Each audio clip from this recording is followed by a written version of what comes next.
small town of Elmwood was the kind of place where everyone knew everyone, and life moved at a slow pace. Nestled between sprawling fields and dense forests, it was the kind of town where you could leave your doors unlocked at night. But the townsfolk always warned of one place, the old gas station at the edge of town. It had been abandoned for years, the neon sign flickering sporadically, casting ghostly shadows on the cracked pavement. Whispers of strange occurrences and missing people surrounded the place like a thick fog. It was said that if you stopped there after dark, you might not leave. But for Lucas, a college student on his way home for the weekend, the gas station was a necessity. His car sputtered as he pulled up to the pump, the fuel gauge hovering just above empty. He hadn't planned to stop here, but the next station was miles away, and the looming darkness didn't give him much choice. Stepping out of the car, he felt a chill in the air, the kind that sent a shiver down his spine. The gas station looked as if it had been frozen in time, with dusty pumps and a dilapidated convenience store that appeared to be on the verge of collapse. Lucas hesitated, glancing around to see if anyone else was there, but the lot was empty. He approached the pump, flicking on the light of his phone to illuminate the buttons. As he filled his tank, he felt a strange sensation, as if he were being watched. He shook it off, attributing it to his overactive imagination. After all, he was just tired from the drive. Once the tank was full, he headed toward the convenience store, hoping to grab a snack and a drink for the road. The door creaked ominously as he pushed it open, revealing a dimly lit interior filled with shelves of dusty goods. The air was stale, and an unsettling silence enveloped him. "Hello," he called out, his voice echoing slightly. No response. He moved further in, scanning the aisles. Cans of soup and bags of chips lay scattered across the shelves, but they looked like they hadn't been touched in years. The register was covered in a thick layer of dust. Suddenly, he heard a rustling noise coming from the back of the store. Lucas froze, his heart pounding. "Is anyone there?" He called again, but only silence answered. Gathering his courage, he slowly walked toward the sound, his footsteps echoing on the grimy floor. As he rounded the corner, he came face to face with an old woman hunched over a shelf, her long gray hair obscuring her face. She wore a faded floral dress that looked like it belonged to another era. Lucas took a step back, unsure of what to say. "Can I help you?" he asked hesitantly. The woman turned to him slowly, her eyes wide and glazed over, as if she were looking right through him. "You shouldn't be here," she whispered, her voice hoarse. "It's not safe at night." I just need a snack and some gas," Lucas stammered, a chill running down his spine. "I'll be on my way." "Leave," she urged, her voice rising in urgency. "The shadows come out after dark. They take what they want." Lucas felt a knot of fear tighten in his stomach. He glanced at the door, wondering if he should just leave. "Thank you, but I really need to." Before he could finish, the woman suddenly lunged forward, gripping his arm with surprising strength. "You don't understand, they're waiting for you." Panic surged through him, and he yanked his arm free. "I have to go," he shouted, backing away toward the door. As he stumbled outside, he saw the gas pumps flickering ominously. The old woman's warnings echoed in his mind, but he tried to shake them off. He climbed into his car, heart racing, and started the engine. The car sputtered but finally roared to life. Just as he was about to pull away, he caught a glimpse of movement in the rearview mirror. Shadows darted between the gas pumps, long and twisted, moving unnaturally. He felt his blood run cold. Ignoring the pounding in his chest, he slammed the car into reverse and sped out of the lot. As he drove away, the gas station faded into the distance, but the eerie feeling clung to him. He glanced at the clock on his dashboard. It was just past midnight. The road ahead was dark and winding, flanked by dense trees that seemed to loom closer with every turn. But the sense of dread didn't fade. He couldn't shake the feeling that something was following him. He kept checking the rearview mirror, but saw nothing except darkness. A few miles down the road, he decided to stop at a small diner that was still open, hoping to shake off the fear. The diner was nearly empty, just a few late-night truckers scattered in booths. He ordered a coffee and sat at the counter, trying to calm his nerves. The waitress, a middle-aged woman with tired eyes, seemed to notice his distress. "Long night?" she asked, pouring his coffee. "Yeah, just a rough drive," he replied, forcing a smile. "Be careful out there." "There's been talk about that old gas station," she said, her voice dropping to a whisper. People don't come back sometimes. Lucas's heart sank. I just stopped there. Her eyes widened. You should have known better. The old woman who runs it, she's not right. You need to leave town. Feeling his throat tighten, he thanked her and paid the bill, eager to get out of the diner. He stepped back outside, the cool air hitting him like a wave. As he walked to his car, he glanced back at the diner, only to see the waitress watching him intently, concern etched on her face. Once back on the road, he tried to focus on the drive, but the shadows in the trees seemed to stretch and twist as he passed. Each bump in the road made him jump, and the paranoia crept back in. What if something was really following him? About 15 minutes later, he saw a flicker of light ahead. Relief washed over him as he recognized the welcoming glow of another gas station. He pulled in, determined to shake off the dread. But as he stepped out, he felt a heavy weight in the air, as if the very atmosphere was saturated with something dark. The station was old but functional, the lights steady and bright. Lucas approached the pumps, but as he did, a figure emerged from the shadows, a tall man with a weathered face and a baseball cap pulled low over his brow. "Hey there," the man said, his voice gravelly. "You need gas." "Yeah, but do you have a bathroom?" Lucas asked, trying to shake off the last remnants of fear. "Sure thing. Inside's clean," the man replied, nodding toward the small store attached to the station. Lucas hurried inside, the fluorescent lights flickering overhead. He found the bathroom at the back and quickly relieved himself, splashing water on his face. As he looked in the mirror, he tried to convince himself that everything was fine. But when he stepped back into the main area, he was met with the sight of the tall man standing near the register, staring blankly at the wall. "You okay?" Lucas asked, sensing something was off. The man didn't respond. Instead, he turned slowly, revealing sunken eyes that seemed to hold a darkness within them. "You shouldn't have stopped at that gas station," he said, his voice low and ominous. "What?" Lucas replied, taken aback. "What do you mean?" "They're always watching. The shadows come for those who linger." Fear surged through Lucas as he backed away, searching for an exit. "I just need gas. I'm leaving."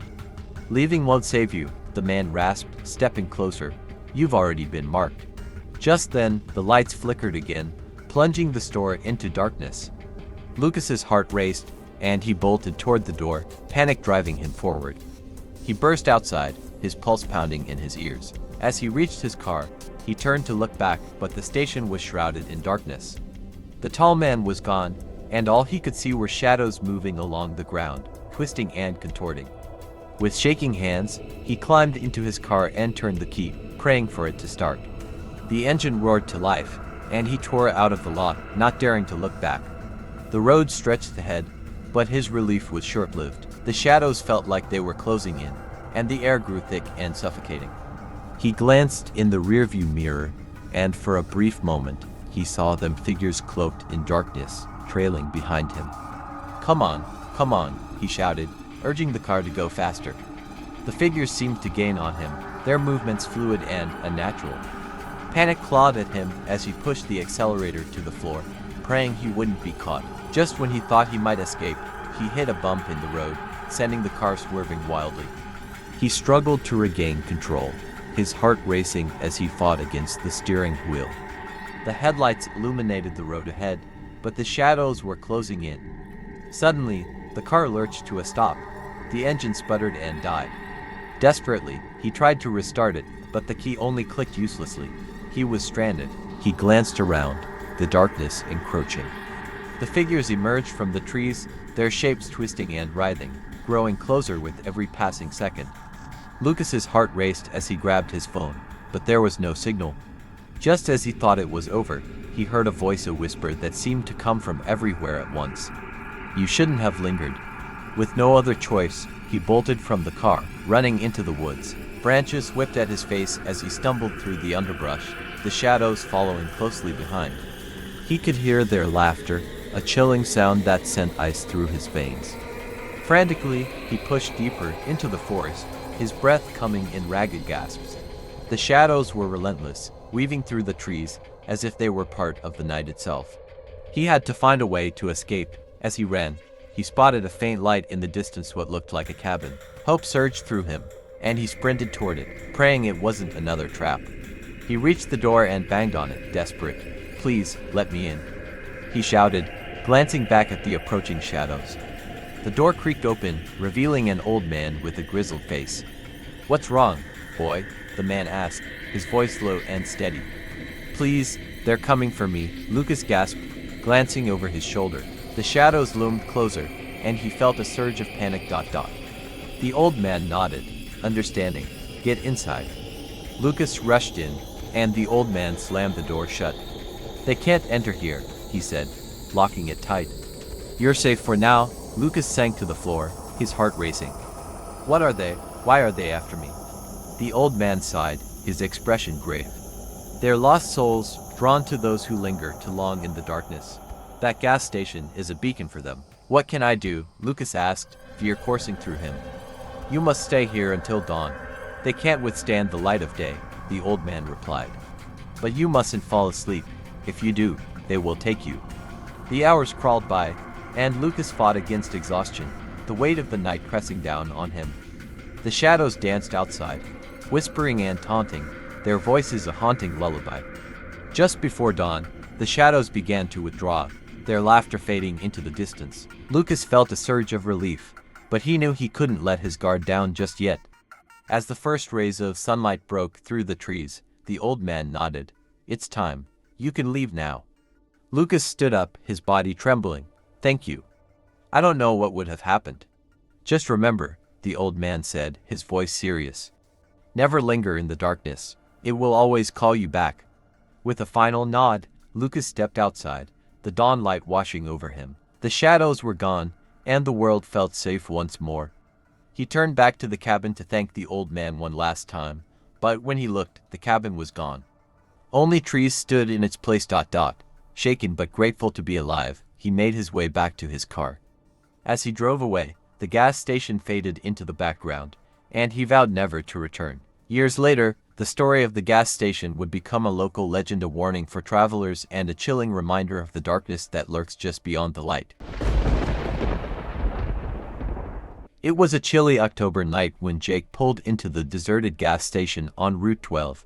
The neon sign flickered above, casting an eerie glow on the cracked pavement.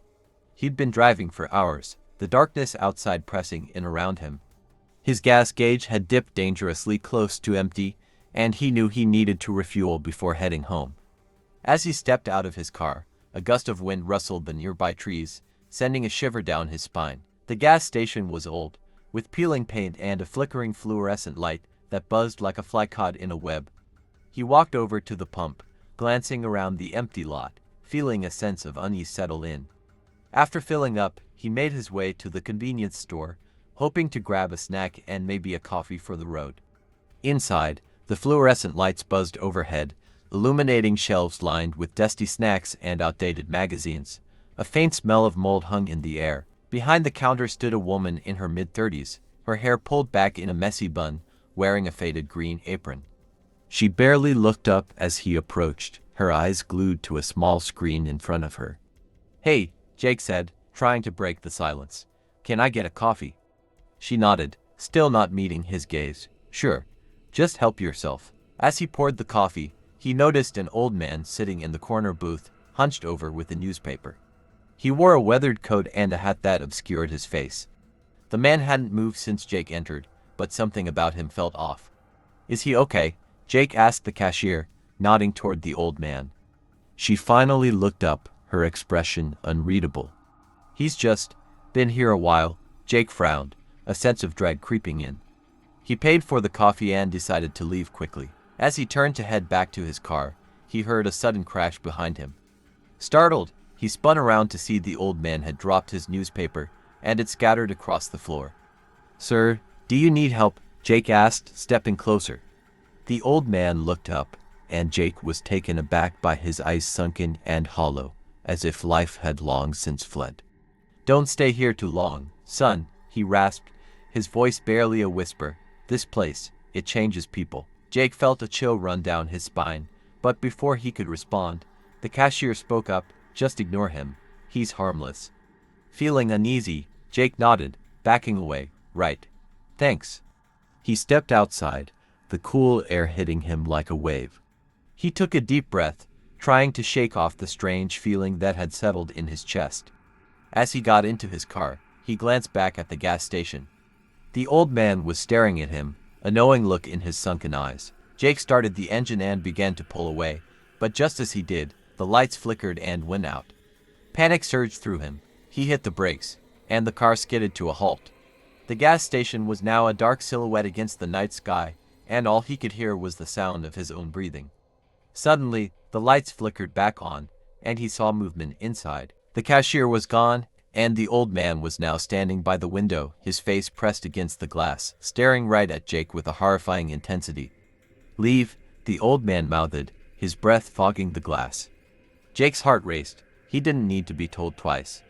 He slammed the car into drive and tore away from the gas station, the tires screeching against the pavement. As he sped down the road, he could still see the gas station in his rearview mirror, now just a dim light fading into the distance. But as he drove, the sense of unease didn't fade. Every shadow seemed to shift, and he couldn't shake the feeling of being watched. The road stretched on, a lonely ribbon of asphalt, and he pushed the pedal to the floor. Hours later, he finally reached his hometown. The familiar streets felt comforting, but the night still weighed heavily on him. He parked his car in front of his house, taking a deep breath before stepping out.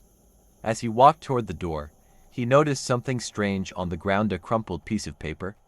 Bending down, he picked it up. It was the front page of a newspaper, dated the day before.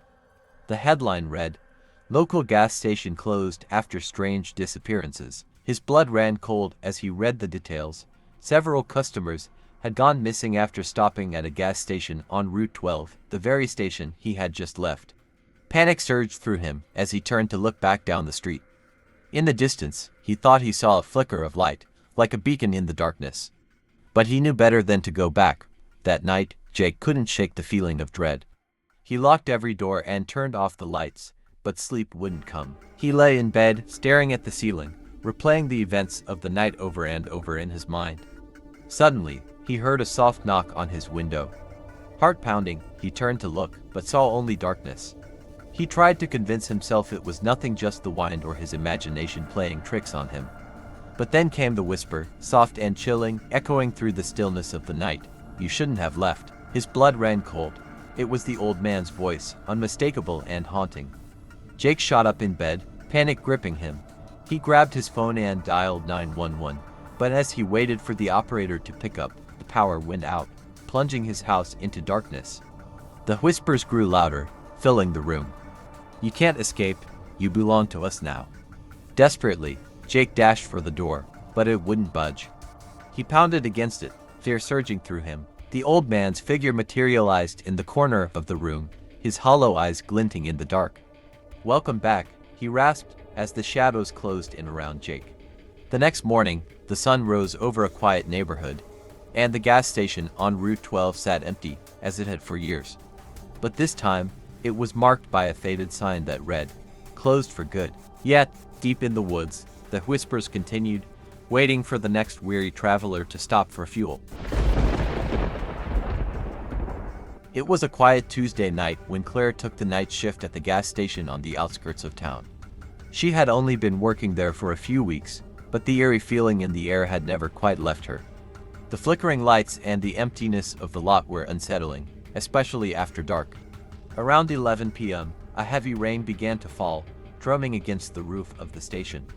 Claire settled into her routine, stocking shelves and glancing at the security monitors. The clock ticked slowly, and the dull hum of the fluorescent lights filled the silence. Just as she thought it would be another uneventful night, a car pulled into the lot, headlights cutting through the darkness.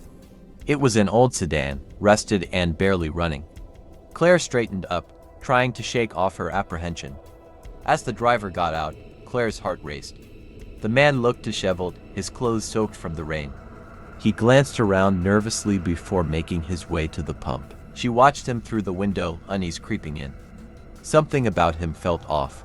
"Can I help you?" She called out, forcing a smile as he approached the door. "Yeah, just need some gas," he replied, his voice shaky. "And maybe a snack," she nodded, trying to appear calm. As he filled his tank, Claire noticed that he kept glancing over his shoulder, as if he were expecting someone. She felt an instinctive pull to call the police but hesitated, unsure if she was overreacting. After a few minutes, the man finished pumping gas and came inside, dripping water on the floor. He headed straight for the snacks, his eyes darting around the store. Claire tried to engage him in conversation. "Rough night out there." He gave a weak smile but didn't respond. Instead, he grabbed a few items and approached the counter. As she scanned his snacks, she noticed a shiver run through him, even though he was drenched from the rain. "Do you need anything else?" Claire asked, hoping to break the tension. Suddenly, the lights flickered, and the store plunged into darkness for a moment before coming back to life. The man's face turned pale, and he looked toward the door, panic flashing in his eyes. "I need to go," he said abruptly, stuffing the snacks into his pockets. "Wait. You didn't pay," Claire started, but he was already bolting out the door. Confused and a bit scared, she rushed to the window just in time to see him dive into his car. As he fumbled with the keys, Claire noticed something out of the corner of her eye's shadow moving behind the gas pumps. Her breath caught in her throat as she squinted into the rain-soaked darkness. A figure emerged, tall and cloaked, features obscured. The man in the car turned and saw it, his face a mask of terror. In a panic, he finally got the engine to start and peeled out of the lot, tires screeching. Claire felt a chill creep up her spine as she watched the cloaked figure follow him with an unnatural speed.